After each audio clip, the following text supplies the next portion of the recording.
Agora são 7h19, fazemos contato com um cientista político e professor da Escola de Administração de Empresas de São Paulo da Fundação Getúlio Vargas, Cláudio Gonçalves Couto. Bom dia, Cláudio. Bom dia, como vai? Bem, e você? Tudo jóia. Cláudio, a gente teve aí mais um episódio de uma disputa, né, que na verdade se dá desde o ano passado entre o presidente Jair Bolsonaro e o ministro da Justiça e Segurança Pública, Sérgio Moro. Agora o presidente Bolsonaro recuou e diz que existe chance zero de esvaziar o ministério, a pasta do ministro da Justiça, que seria desmembrada ali, segundo o planejamento do governo, entre Justiça e Segurança Pública de novo, né? Como que você vê mais esse novo episódio de um embate que é bastante peculiar, né, já que é entre o presidente e o ministro? Olha, primeiro vamos começar do final da história, né? Acredito que o Bolsonaro só recuou dessa afirmação e dessa tentativa de divisão por conta de uma reação que houve muito grande em função da popularidade do ministro Sérgio Moro, que é muito mais popular do que o próprio presidente. E percebeu que se ele levasse essa situação adiante, precipitasse a saída de Moro do governo, talvez ele ganhasse um adversário mais forte do que aquele que ele vislumbra hoje. Claro, uma parte pela sua paranoia, a gente tem um presidente aí que é paranoico com todos aqueles que ele enxerga como possíveis concorrentes, mas em parte também pelo fato de que ele não trabalhou para ter nesse seu ministro um aliado. O governo Bolsonaro é um governo que se marca por uma série de conflitos e cisões internas, o que decorre, inclusive, dessa condição de presidência paranoica que eu mencionei antes. Como se vê inimigos, se vê adversários, se vê desleais por todo lado, independentemente deles serem ou não isso que o presidente enxerga, ele vai criando conflitos. E ao criar conflitos, em vez de consolidar um arco de alianças interno e um arco de apoiadores mais forte, o que ele faz é alienar essas figuras da sua liderança e vai tornando essas figuras seus adversários. Já aconteceu com o Bebiano anteriormente, aconteceu com o deputado de São Paulo, Alexandre Frota, enfim, os números aqui, se a gente for listar todo mundo, vão crescendo. E eu acredito que é isso que explica esse tipo de conflito, já que o presidente, em vez de ter Moro um aliado para a sua tentativa de reeleição em 2022, o que ele conseguiu produzir foi Moro como um provável adversário nessa mesma eleição. Agora, se houver de fato essa cisão nessa eleição de 2022, a gente vai ter dois candidatos que surfaram e surfam ainda na onda do lavajatismo, né? E que tem ali um eleitorado cativo praticamente na chamada, digamos, extrema-direita. Você vê também uma possibilidade, como aconteceu inclusive na eleição do próprio Bolsonaro, dessas duas candidaturas avançarem para o centro e acabarem com a possibilidade aí de surgir alguma candidatura do chamado centro democrático? Olha, eu acho mais provável esse avanço por parte de Sérgio Moro do que por parte de Bolsonaro. Porque Moro não tem esse estilo tão estúpido, tão agressivo, que Bolsonaro tem nas suas declarações, aquelas declarações agressivas, ofensivas, bate-boca com repórter, enfim, tudo aquilo que a gente conhece de Bolsonaro e não é de hoje, é de longa data. Moro é mais capaz de dialogar com o jornalista, de ter um estilo um pouco mais sóbrio, de buscar, inclusive, uma certa agregação. E isso facilita que ele busque ocupar esse centro. Claro que esse centro hoje tem candidaturas aí que emergem como candidaturas prováveis, o caso do Luciano Huck, principalmente. O João Dória, governador de São Paulo, eu vejo muito mais como uma candidatura mais à direita do que a própria candidatura do Luciano Huck, por uma série de razões, pela trajetória de Dória, pelas suas posições, pela sua declaração. Mas digamos que Moro pode ser um candidato espaçoso, ele pode ser um candidato que ocupe desde algumas franjas aí da extrema-direita, que são franjas hoje ocupadas pelo bolsonarismo, mas que tem o lavajatismo, talvez o seu ponto central, até setores ao centro que enxergam aí no papel de Moro como um paladino do combate à corrupção, pelo menos o veem dessa forma, uma alternativa interessante. E aí podem acabar votando nele. Isso pode vir a esvaziar tanto a candidatura de Bolsonaro na extrema-direita, como a de Luciano Huck ao centro, ou mesmo a de Dória, mas aí nesse campo de uma direita não propriamente extremista, mas ainda assim dura. Então, eu acho que Moro tem uma chance de ser um candidato bastante forte nas eleições de 2022, se efetivamente se lançar. Agora, a gente teve também aí o início na sexta-feira de uma viagem do presidente Bolsonaro até a Índia. E o primeiro-ministro indiano, Narendra Modi, ele tem aí uma característica bastante similar em determinado aspecto com o presidente Bolsonaro, que é a questão de unir um nacionalismo com um sentimento de fervor religioso, né, de determinada linha religiosa. Você vê nisso também a busca aqui, né, uma consolidação da busca do Bolsonaro por esse apoio de um determinado tipo de segmento religioso para fortalecer o seu projeto de poder com vistas também em 2022? Olha, eu vejo sim, eu entendo que a identidade do bolsonarismo passa muito por aí, né? A de um nacionalismo autoritário e de um autoritarismo fundado numa moralidade religiosa, né? Embora não seja necessariamente de uma denominação específica, né, evangélico ou católico, mas seria nesse caso cristão, Bolsonaro procura se colocar como um representante da família cristã tradicional contra tudo aquilo que apareça de moderno. E aí ele se alinha com outros que, embora não sejam cristãos e sejam até talvez adversários de cristãos nos seus países, ele se alinha a eles por conta desse conservadorismo religioso em torno da religião dominante no seu país. Aí não aparece apenas o Modi na Índia, nós podemos ver também o Erdogan na Turquia, nessa mesma linha, né, o Putin na Rússia, né, que se aliou também à ortodoxia cristã naquela parte do mundo, né, o Kaczynski na Polônia, né, o Orbán na Hungria, que é talvez a principal referência para o bolsonarismo, dentre todos esses aí, e até recentemente nós vimos os elogios do presidente Bolsonaro em sua visita à Arábia Saudita à monarquia saudita, né? E a gente sabe que ali não se trata de modo algum de cristão, se trata de um islamismo sunita e bastante radical, né, o salafismo, e, consequentemente, esse tipo de aliança é o seguinte: olha, quem for a maioria religiosa no país é que deve prevalecer e a minoria deve se curvar. É assim que o bolsonarismo enxerga as coisas. Inclusive, essa frase é do próprio Bolsonaro, né? Que a minoria deve se curvar à maioria. E aí, isso produz uma certa afinidade entre o nosso governo e o governo de todos esses outros países. É por aí que passa essa aliança nacionalista de extrema-direita que corre o mundo. E sempre se fala, né, em relação ao presidente Bolsonaro, que foi fundamental aí, o apoio de determinados segmentos evangélicos, mas na verdade essa pauta religiosa ela vai muito além dos segmentos evangélicos. Ela também atinge setores da Igreja Católica, de outras denominações religiosas também. Quer dizer, é algo muito mais amplo, não, Cláudio? Sim, sem dúvida nenhuma. É por isso que eu mencionei, inclusive, que não se trata de uma religiosidade calcada numa única denominação, né? Mas ela pega tudo aquilo que a gente pode chamar de religiosidade tradicional. Não tradicional no sentido de igrejas ou denominações religiosas de longa data, né? O catolicismo com seus 2000 anos, mas se trata de um tradicionalismo religioso do ponto de vista dos valores, de valores muito conservadores, se não até mesmo reacionários, e que produz uma certa simbiose entre esses grupos religiosos em função disso. No caso específico dos evangélicos, o que nós temos também é uma afinidade em função das políticas que Bolsonaro adota com relação a Israel, né? Existe uma crença em certos setores evangélicos de que é importante que a capital de Israel seja Jerusalém. Isso estaria relacionado a toda uma cosmologia do retorno de Jesus, quando Jerusalém voltasse a ser a capital de Israel e o Templo de Salomão fosse reconstruído naquele lugar. Enfim, esse apoio da mudança da Embaixada do Brasil para Jerusalém passa por aí.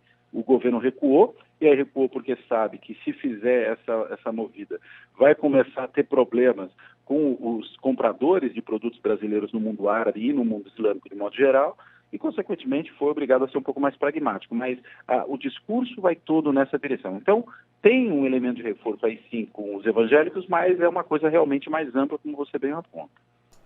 Agora, falando aqui da questão da relação do Palácio do Planalto com o Congresso Nacional, você inclusive já mencionou, né, a questão do estilo do presidente Jair Bolsonaro, de ser truculento, e esse vai ser um ano em que o Congresso, na prática, vai trabalhar ali só o primeiro semestre, já que no segundo o que vai dominar é o cenário das eleições municipais. E a agenda econômica do governo, ela continua, né? O ministro Paulo Guedes pretende empreender mais reformas no campo econômico, também privatizações. A gente tem aí a questão da reforma administrativa em pauta. Você acha que vai ser possível o Planalto, com tantos temas sensíveis, tratar dessas questões? Ou, na verdade, quem vai ditar a agenda e o ritmo do Congresso Nacional são os presidentes da Câmara e do Senado?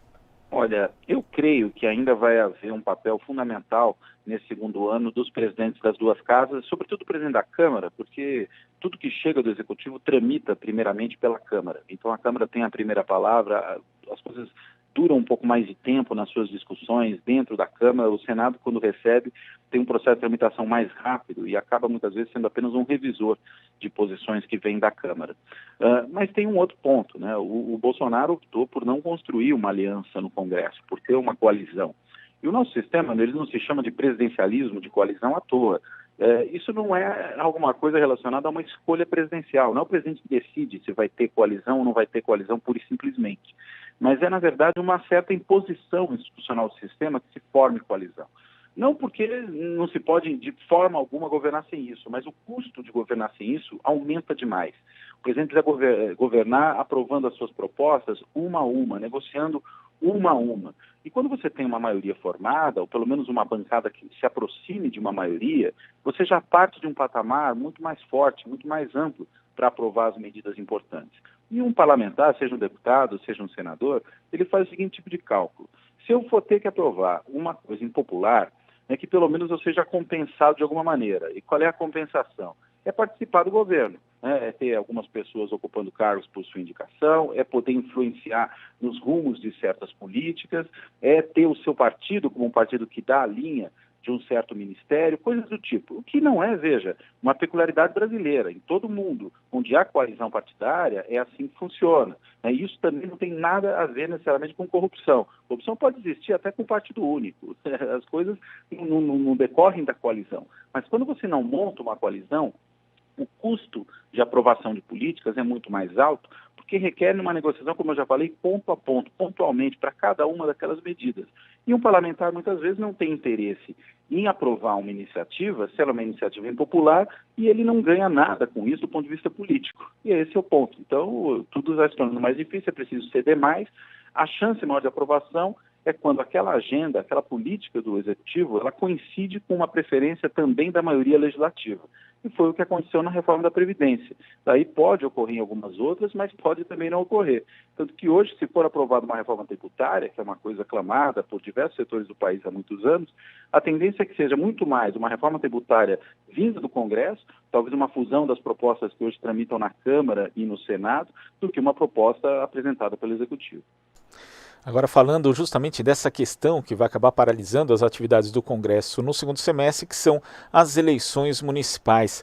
A gente tem, né, esse clima permanente, quase, de campanha, né, empreendido pelo governo Bolsonaro, onde a agenda moral, a gente falou da religião também relacionado aí à agenda moral, com iniciativas da ministra Damares que causam, no mínimo, estranheza, algumas delas, né, e parece que isso não saiu ainda do centro do palco do cenário político. Você acha que nessas eleições municipais, ainda que elas tenham características mais locais, diferentemente das eleições gerais nacionais, essa agenda vai ganhar espaço em relação a pleitos eleitorais anteriores?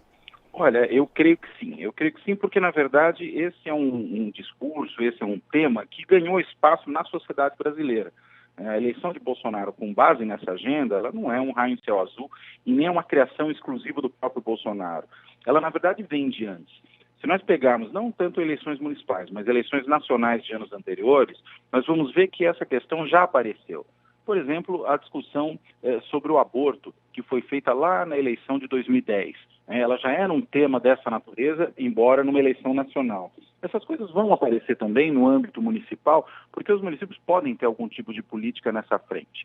Por exemplo, a relação deles com as igrejas, a maneira como vão lidar com a educação, e todo o tema da escola sem partido, da educação sexual nas escolas, isso é uma questão que é pertinente para os municípios e aí pode ser mobilizada de forma plausível dentro de uma disputa municipal, e até mesmo uma discussão mais geral aí sobre posições morais dos candidatos, o cristão vota em cristão, uma coisa do tipo. Isso tudo tende a aparecer. Olha, até para a gente ir numa coisa mais longínqua, quando nós tivemos a eleição em São Paulo, em 1985, as primeiras eleições diretas para prefeito das capitais depois da ditadura militar, Um dos temas que apareceu naquela campanha foi se o candidato da época, Fernando Henrique Cardoso, acreditava em Deus ou não. E o Jânio Quadros usou isso para ganhar aquela eleição. Você vê, a gente está falando ainda da metade dos anos 80. Né? Ou seja, esse tema ele existe na sociedade brasileira e nos últimos anos ele ganhou volume, ele ganhou força. E é por isso que eu acredito que, na realidade, o que nós vamos ter agora é esse tema ainda mais forte, embora não necessariamente capitaneado pelo bolsonarismo, em função do Bolsonaro não ter um partido bem organizado. Ele não conseguiu ainda formar, não sabemos se vai conseguir formar esse seu partido da aliança. E aí, uma grande dispersão de candidatos pode produzir discursos conservadores não necessariamente vinculados ao partido do presidente da República ou ao próprio presidente da República. Agora você lembrou bem dessa questão de 2010 e a época, inclusive, né, uma tentativa ali do candidato José Serra de acuar a adversária Dilma Rousseff, e a reação ali foi justamente dizer que não, que ninguém era a favor do aborto. Inclusive eu lembro que foram chamados líderes religiosos ali, alguns representantes de igrejas, como por exemplo Gabriel Chalita, né, representando a Igreja Católica, mas isso tem sido uma constante e parte da esquerda e da centro-esquerda sempre foge desses temas em períodos eleitorais. Você acha que essa deve ser a conduta de novo ou tem que existir um enfrentamento mais assertivo, como por exemplo existe nas eleições dos Estados Unidos, né? A gente vê Bernie Sanders defendendo claramente o direito da mulher ao aborto. Você acha que aqui não tem ainda essa condição de se fazer esse debate de forma mais madura, Cláudio? Olha, eu acredito que é mais difícil fazer esse debate no Brasil do que é nos Estados Unidos em função do acúmulo de debate que se produziu ao longo do tempo. E veja que mesmo nos Estados Unidos, essa ainda é uma questão divisiva. Né? Ela não é uma questão tão simples. Mas como você tem ali um bipartidarismo muito claro, né? Uma polarização entre democratas e republicanos, em que tradicionalmente os democratas se colocam como favoráveis ao direito ao aborto e os republicanos não, isso de alguma forma já define exatamente quem está em cada campo. Eu acho que o Brasil é uma sociedade, sob esse ponto de vista, talvez até mais conservadora do que a americana.